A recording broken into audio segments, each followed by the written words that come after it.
Well, thank you, Mr. Speaker. It is an honor to rise today in this House for the second reading of my first private member's bill, C-425, entitled An Act to Amend the Citizenship Act, honoring the Canadian Armed Forces.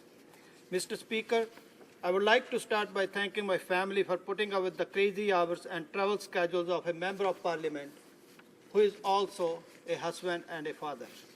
I thank my wife Neetu, my children Jatin, Chetan and Arisha, and also my dearly missed parents Devinder Shory and Maya Shory, who have already gone on before me, but whose love and blessings on my life I still feel every day. I also thank the staff and volunteers who have helped me work on this legislation, men and women whose creativity, insight and hard work have helped make the second reading of this legislation possible today. Laura Coach, a member of Canadian Forces and my legislative assistant, who helped with the formulation of this bill in its infancy. Wala Azimi, a proud Canadian who was born in Afghanistan and who nevertheless is understanding my Punjabi more and more each day. Kenton Duak, my former executive assistant in Calgary Northeast, a man who has been as passionate about this as I am. Patrick Toons from my Ottawa office and Daniel Boucher from my constituency office, both of whom have demonstrated their support for this bill from their day one. And my constituency assistants, Suki Daliwal and Raman Barar, who eagerly help my constituents of Calgary Northeast each and every day. I would be remiss if I don't thank the hardworking ministerial staff, Chris Champion and Lee Johnson, and also Madame Marie-Andre Roy from the House of Commons legal team, who helped put these thoughts into bill form. I would also like to thank my colleagues on both sides of the aisle who have offered their support for this bill. Mr. Speaker, in this legislation, my goals are to promote integration, better recognize permanent residents who serve Canada, honor our Canadian troops, and underscore the immense value of Canadian citizenship. To some who see the color of my skin or hear my accent, the word immigrant probably immediately jumps into their minds. I may have been born, raised, and educated in Barnala, Punjab, India, but the fact is, Mr. Speaker, that I have been living in Canada for more than 23 years, and Canada is now my home. And like millions of others, whether they were born here, flew here, or drove here, I believe that our wonderful democracy, Canada, is the best in the world and worth protecting with every resource at our disposal. In that spirit, Mr. Speaker, I tabled this legislation and encourage the support from all sides of this House. Mr. Speaker, Canadians do not only expect but have told us again and again that they want us to restore the value of Canadian citizenship. I want to thank the Minister of Immigration, Citizenship and Multiculturalism for introducing a new citizenship guide to inform newcomers of their rights and responsibilities when they come to Canada. The Minister not only introduced a citizenship fraud tip line, but have also recently announced the efforts to crack down on citizenship fraud, which is paying off. Mr. Speaker, my bill C-425 adds to our government's efforts to strengthen Canadian citizenship and also to reward those who are willing to put their lives on the line.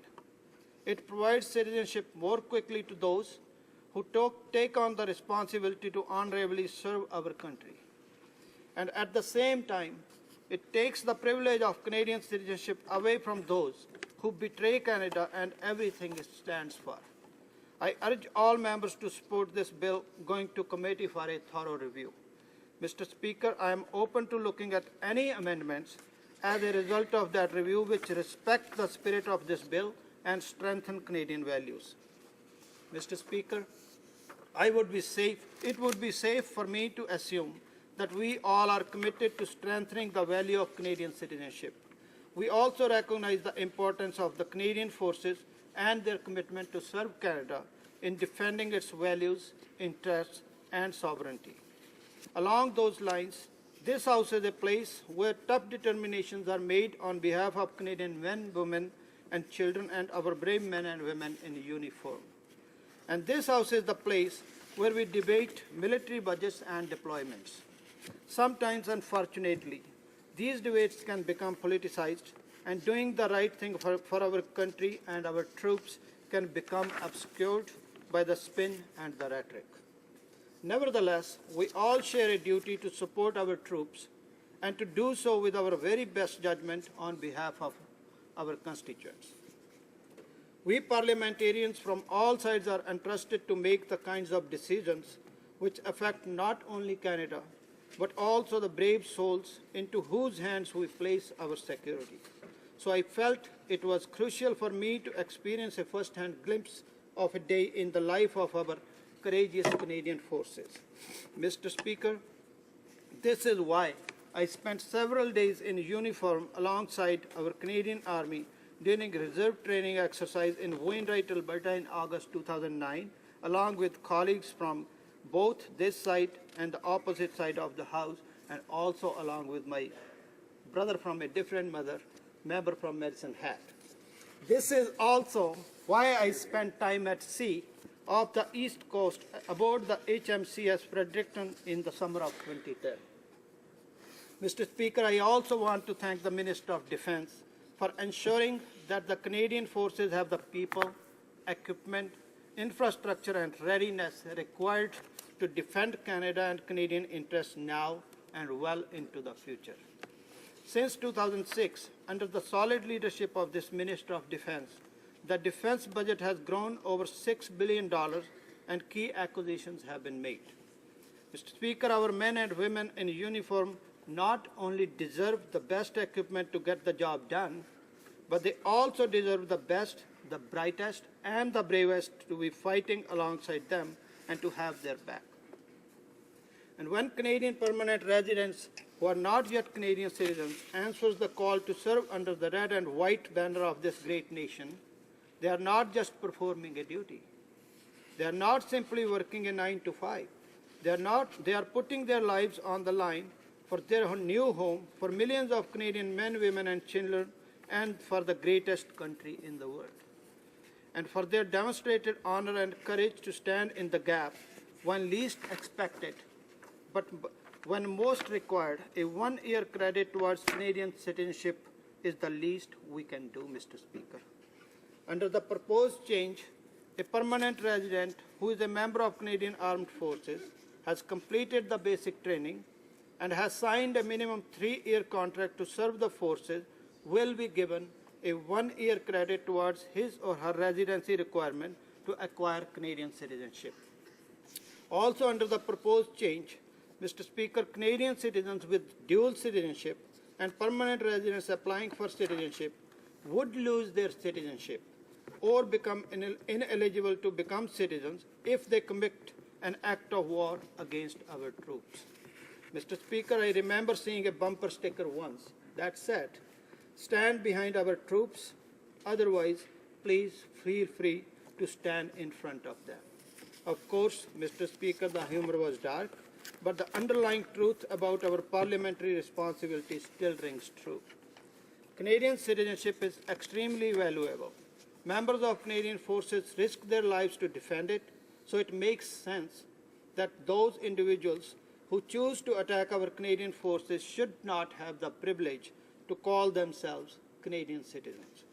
As another key aspect of the second half of this legislation, Mr. Speaker, I would like to make a very simple and direct point about safeguards. Most of us have sprinkler systems in our homes and hope they will never have to be used. Most of us have airbags in our cars and hope they will never have to be deployed.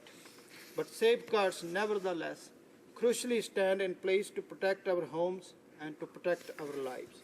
Mr. Speaker, I pray that like the fire sprinkler in your home or airbag in your car, the second half of my legislation will never have to be used. Mr. Speaker, I firmly believe this is an excellent bill for Canadians from all walks of life. It is good for old Canadians and good for new Canadians. It is another pathway to promote integration by encouraging new Canadians to serve alongside our armed forces. It supports our troops. It also underscores the immense value of Canadian citizenship. Therefore, it is with deep Canadian pride and gratitude for our men and women in uniform, the new Canadians who bravely joined them in the air, land, and sea, and it is with a profound respect for the Canadian citizenship you and I share, Mr. Speaker, that I proudly stand today on behalf of the men and women of Calgary Northeast in seeking support for my first private member's bill C-425, an act to amend Citizenship Act, honoring the Canadian Armed Forces, and I look forward to receiving the support of all members so that it can be sent to the committee for a detailed review. Thank you, Mr. Speaker.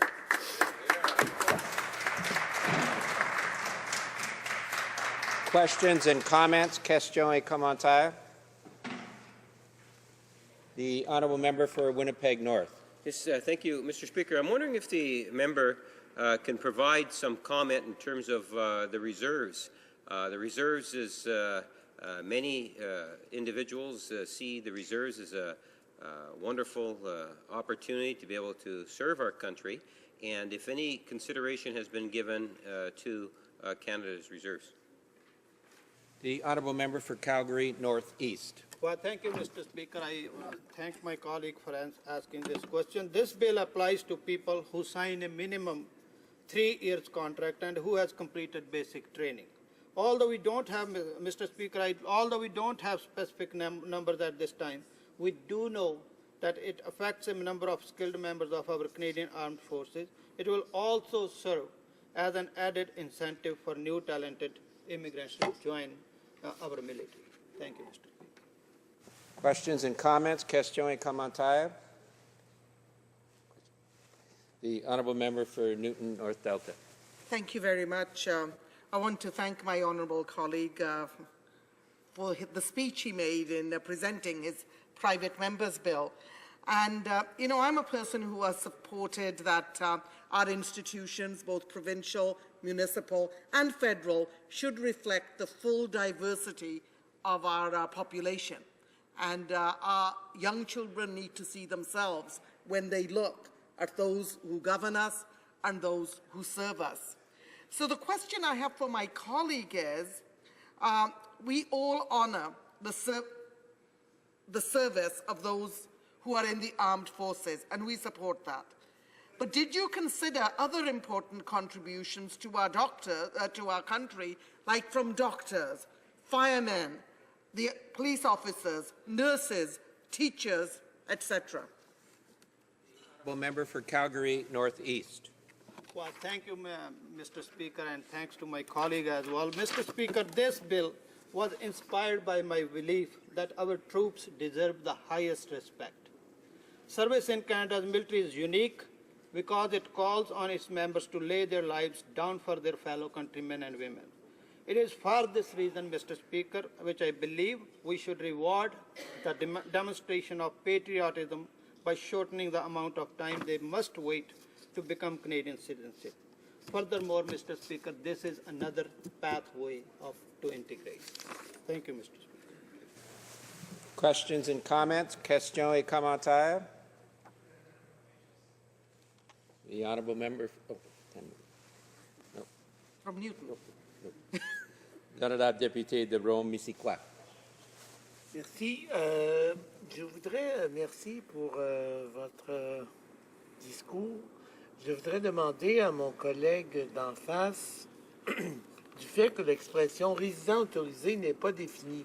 Ce projet de loi semble risquer la création d'apatrides en contravention au droit international. Le député peut-il expliquer comment cette expression pourrait être interprétée? Honourable member for Calgary Northeast. Well, once again, thank you, Mr. Speaker, that my colleagues should know that my bill applies to those who have dual citizenship, number one. This bill will strengthen the value of Canadian citizenship by rewarding those who bravely serve in our country. But for those who commit an act of war against our Canadian armed forces, they will forfeit the right of Canadian citizenship. Of course, Mr. Speaker, due process will be available and will be followed, and the individuals would have the right to make their case before a judge. It will be gone to a judge, then to federal court, and on. All that due process will be there. And of course, we will always comply with the Convention on the Reduction of Stateless Persons. This bill makes no exception to that. Thank you, Mr. Speaker.